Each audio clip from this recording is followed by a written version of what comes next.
Hello, good morning friends. ಎಲ್ಲರೂ ಹೇಗಿದ್ದೀರಾ? ಚೆನ್ನಾಗಿದ್ದೀರಾ ಅಂತ ತಿಳ್ಕೊಳ್ತೀನಿ. Welcome back to my vlog. ಇವತ್ತು what I eat in a day vlog ಮಾಡ್ತಾಯಿದ್ದೀನಿ. ಇವತ್ತು ಬೆಳಗ್ಗೆಯಿಂದ ರಾತ್ರಿವರೆಗೂ ನಾನು ಏನು ತಿಂತೀನಿ ಮತ್ತು ನನ್ನ ದಿನಚರಿ ಹೇಗಿರುತ್ತೆ ಅನ್ನೋದು ತೋರಿಸ್ತೀನಿ. ತಕ್ಷಣ ಒಂದು ಗ್ಲಾಸ್ ಬಿಸಿನೀರು ಕುಡಿತೀನಿ. ಅದಕ್ಕೆ ಈಗ ಮೆಂತ್ಯ ಹಾಕಿದ್ದೀನಿ. ಮೆಂತ್ಯ ಹಾಕಿಸಿದ ನೀರದು. ಬೆಳಗ್ಗೆ ನೀರು ಕುಡಿದ ತಕ್ಷಣ ಬೇರೆ ಕೆಲಸ ಎಲ್ಲ ಮುಗಿಸಿ ಪೂಜೆ ಮಾಡಿ ನನ್ನ ಮಗಳಿಗೂ ಟಿಫನ್ ಮಾಡಿಸಿ ನೆಕ್ಸ್ಟು ನಾನು ನನ್ನ ಬ್ರೇಕ್ಫಾಸ್ಟ್ಗೆ ಓವರ್ನೈಟ್ ಓಟ್ಸ್ ತಿಂತೀನಿ. ಅದಕ್ಕೆ ರಾತ್ರಿ ಓಟ್ಸು, ಚಿಯಾ ಸೀಡ್ಸು ಮತ್ತು ಪಂಪ್ಕಿನ್ ಸೀಡ್ಸು, ಸನ್ಫ್ಲವರ್ ಸೀಡ್ಸ್ ಎಲ್ಲ ನೆನೆಸಿ ಬೆಳಗ್ಗೆ ಫ್ರಿಜ್ಜಲ್ಲಿ ಇಟ್ಟಿರ್ತೀನಿ. ಬೆಳಗ್ಗೆ ಎದ್ದಿದ ತಕ್ಷಣ ಫ್ರಿಜ್ಜಿಂದ ತೆಗೆದು ಅದಕ್ಕೆ ಬಾಳೆಹಣ್ಣು ಮಿಕ್ಸ್ ಮಾಡ್ಕೊಂಡು ತಿಂತೀನಿ. ಬ್ರೇಕ್ಫಾಸ್ಟ್ ಆದಮೇಲೆ ಕಿಚನೆಲ್ಲ ಕ್ಲೀನ್ ಮಾಡ್ಕೊಳ್ತೀನಿ. ಯಾವುದಾದ್ರು ಪಾತ್ರೆ ಎಲ್ಲ ತೊಳ್ಕೊಂಡು ಕಿಚನೆಲ್ಲ ಫುಲ್ ಕ್ಲೀನ್ ಮಾಡ್ಕೊಳ್ತೀನಿ. ನನ್ನ ಮಗಳ ಜೊತೆ ಮಾತಾಡ್ತಾ ಅವಳನ್ನ ಆಟಾಡಿಸ್ಕೊಂಡು ಕ್ಲೀನ್ ಮಾಡ್ಕೊಳ್ತೀನಿ.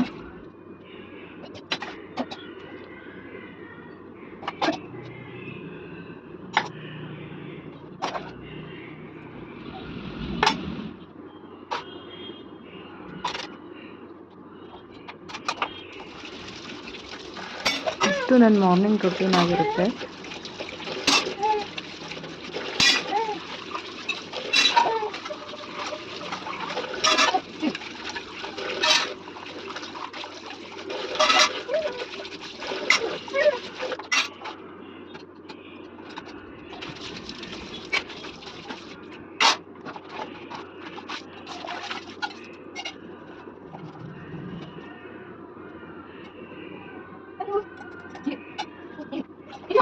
ಅವಳು ನನಗೆ ಜೋಳ ತಿನ್ನಿಸ್ತಿದ್ದಾಳೆ.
ಕಿಚನ್ ಎಲ್ಲ ಫುಲ್ ಡೀಪ್ ಕ್ಲೀನ್ ಆಯಿತು. ಇವಾಗ ನನ್ನ ಮಗಳಿಗೆ ಹೇರ್ ಆಯಿಲ್ ಹಾಕ್ತೀನಿ.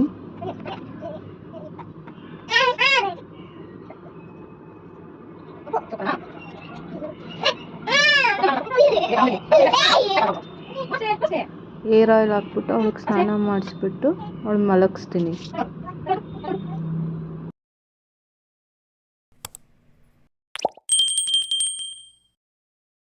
ನಾನು ಮಧ್ಯಾಹ್ನ ಊಟಕ್ಕೆ ರವೆ ರೊಟ್ಟಿ ಮಾಡ್ಕೊಳ್ತಾ ಇದ್ದೀನಿ. ಅದಕ್ಕೆ ಸೌತೆಕಾಯಿ, ಈರುಳ್ಳಿ, ಹಸಿಮೆಣಸಿನ್ಕಾಯಿ, ಸ್ವಲ್ಪ ಜೀರಿಗೆ, ರುಚಿಗೆ ತಕ್ಕಷ್ಟು ಉಪ್ಪು ಹಾಕ್ಬಿಟ್ಟು ಚಿರೋಟಿ ರವೆ ಹಾಕಿ ಮಿಕ್ಸ್ ಮಾಡ್ಕೊಳ್ಬೇಕು.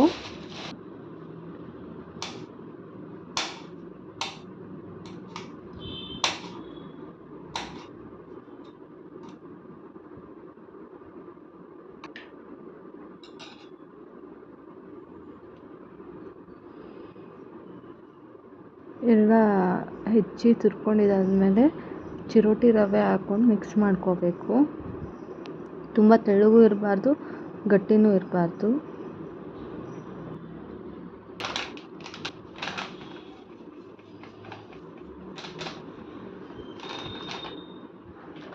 ಹಿಟ್ಟು ಕಲಿಸ್ಕೊಂಡಾಗಿದೆ. ಒಂದು 10 ಮಿನಿಟ್ಸ್ ಬಿಡಬೇಕು. 10 ಮಿನಿಟ್ಸ್ ಆದಮೇಲೆ ರೊಟ್ಟಿ ಸ್ವಲ್ಪ ತೆಂಗಿನಕಾಯಿ ಹಿಟ್ಟಲ್ಲಿ ರೊಟ್ಟಿ ತೊಟ್ಕೊಂಡು ಬೇಯಿಸ್ಕೊಂಡು ತಿನ್ಬೋದು. ಇದಕ್ಕೆ ಚಟ್ನಿ ಅಥವಾ ತುಪ್ಪ, ಉಪ್ಸಾರು, ಖಾರ ಏನು ಬೇಕಾದ್ರೂ ಹಾಕ್ಕೊಂಡು ತಿನ್ಬೋದು. ಚೆನ್ನಾಗಿರುತ್ತೆ ಕಾಂಬಿನೇಷನ್ನು. ಇದಕ್ಕೆ ಉಪ್ಸಾರು ಖಾರ ತುಪ್ಪ ಚೆನ್ನಾಗಿರುತ್ತೆ. ಬೇಕಿದ್ರೆ ನೀವು ಮೊಸರು ಜೊತೆನೂ ತಿನ್ಬೋದು.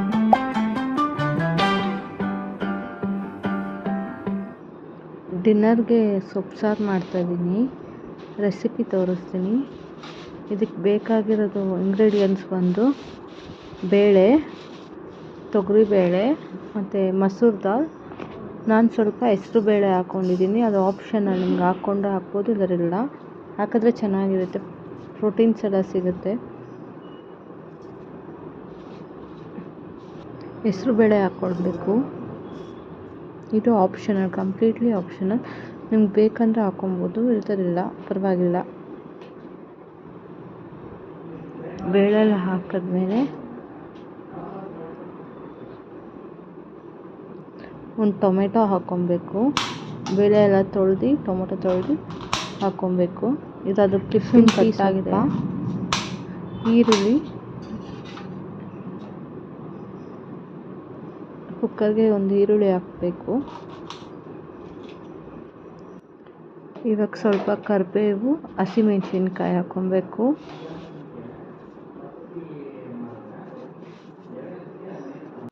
ಇಲ್ಲಿ ನಾನು 10ರಿಂದ 12 ಮೆಣಸಿನ್ಕಾಯಿ ತೊಗೊಳ್ತಿದ್ದೀನಿ. ನಮ್ಮದು ಖಾರ ಸ್ವಲ್ಪ ಕಡಿಮೆ ಇದೆ. ಖಾರ ಜಾಸ್ತಿ ಇದೆ, ನೀವು ಕ್ವಾಂಟಿಟಿನ ಕಡಿಮೆ ಮಾಡ್ಬೋದು ಮೆಣಸಿನ್ಕಾಯಿಂದು.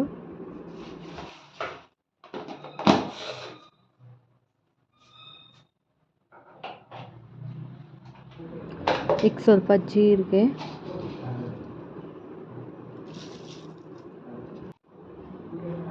ಈಗ ತೊಳೆದಿಟ್ಕೊಂಡಿರೋ ಪಾಲಕ್ ಸೊಪ್ಪು ಹಾಕ್ಕೊಳ್ಬೇಕು. ಅಗತ್ಯ ಇದ್ದಷ್ಟು ನೀರು. ನಾನಿಲ್ಲಿ 3 ಗ್ಲಾಸಸ್ ಆಫ್ ವಾಟರ್ ಹಾಕಿದ್ದೀನಿ. ಕುಕ್ಕರ್ ಲಿಡ್ ಮುಚ್ಚಿ ಒಂದು 3 ವಿಷಲ್ಸ್ ಬರಿಸ್ಬೇಕು. ಎಲ್ಲ ಚೆನ್ನಾಗಿ ಬೆಂದಿರಬೇಕು. ಸೊ ಆವಾಗ ಮಸಿಯೋದಕ್ಕೆ ಈಸಿ ಆಗುತ್ತೆ. ಇದು ರುಬ್ಬಿ ಕೂಡ ಮಾಡ್ಬೋದು, ಬಟ್ ಮಾಡೋದಕ್ಕಿಂತ ಮಸಿಯೋದು ತುಂಬ ಚೆನ್ನಾಗಿರುತ್ತೆ, ಟೇಸ್ಟಿಯಾಗೂ ಇರುತ್ತೆ. ಕೂಗೋಷ್ಟರಲ್ಲಿ ಸೆಲ್ಫ್ ಎಲ್ಲ ಕ್ಲೀನ್ ಮಾಡ್ಕೊಳ್ಳೋಣ. ವಿಡಿಯೋ ಆನ್ ಮಾಡ್ಕೊಂಡಿದ್ದೀನಿ ಅಂದ್ಬಿಟ್ಟು ಮಸಿಯೋದಕ್ಕೆ ಶುರು ಮಾಡಿಬಿಟ್ಟೆ. ಬೆಂದಿರೋ ಸೊಪ್ಪನ್ನ ನೀರನ್ನ ಸಪ್ರೇಟ್ ಮಾಡಿ ಬರೀ ಸೊಪ್ಪನ್ನ ಎತ್ಕೊಂಡು ಮಸ್ಕೊಳ್ಬೇಕು ಚೆನ್ನಾಗಿ. ಫುಲ್ಲು ಚೆನ್ನಾಗಿ ಮಸ್ಕೋಬೇಕು. ನಾವು ಎಷ್ಟು ಚೆನ್ನಾಗಿ ಮಸಿತೀವೋ ಅಷ್ಟು ಗಟ್ಟಿಯಾಗುತ್ತೆ ಸಾರು. ಇದು ಚಪಾತಿಗೆ, ಅನ್ನಕ್ಕೆ, ಮುದ್ದೆಗೆ ಎಲ್ಲದಕ್ಕೂ ಚೆನ್ನಾಗಿರುತ್ತೆ. ಇದಕ್ಕೆ ಸ್ವಲ್ಪ ಅರಿಶಿನ ಹಾಕ್ಕೊಳ್ಳೋಣ. ಇದಕ್ಕೆ ಮೆಣಸಿನ್ಕಾಯಿ ಹಾಕಿರೋದ್ರಿಂದ ನಾವು ಎಕ್ಸ್ಟ್ರಾ ಖಾರ ಏನು ಹಾಕೋದು ಬೇಡ, ಸಾಂಬಾರು ಪುಡಿ ಏನು ಹಾಕೋದು ಬೇಡ.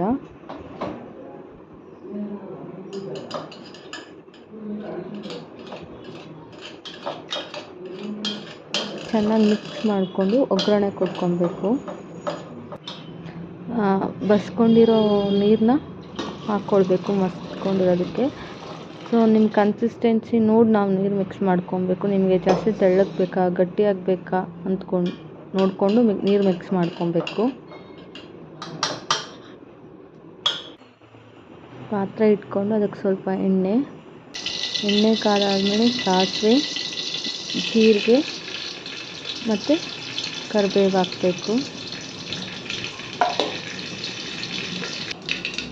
ಕರಿಬೇವು ಆದಮೇಲೆ ಈರುಳ್ಳಿ ಹಾಕಬೇಕು. ಅದನ್ನು ಸ್ವಲ್ಪ ಚೆನ್ನಾಗಿ ಬಾಡಿಸ್ಕೊಬೇಕು.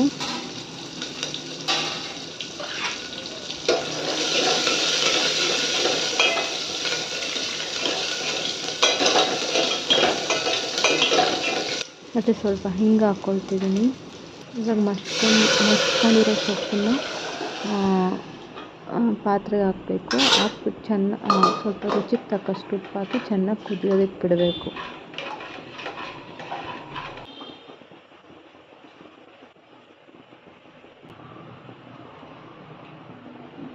ಒಂದೆರಡು ಕುದಿದ ನಂತರ ಸಾಂಬಾರು ರೆಡಿಯಾಗುತ್ತೆ. ಇದು ಚಪಾತಿ, ಮುದ್ದೆ, ಅನ್ನಕ್ಕೆಲ್ಲ ಸೂಪರ್ ಆಗುತ್ತೆ. ಟ್ರೈ ಮಾಡಿ. ಮುಂದಿನ ವೀಡಿಯೋದಲ್ಲಿ ಸಿಗ್ತೀನಿ. ಇವತ್ತು ನನ್ನ ದಿನ ಹೀಗಿತ್ತು. ಬಾಯ್. ಮುಂದಿನ ವೀಡಿಯೋದಲ್ಲಿ ಸಿಗ್ತೀನಿ. Good night.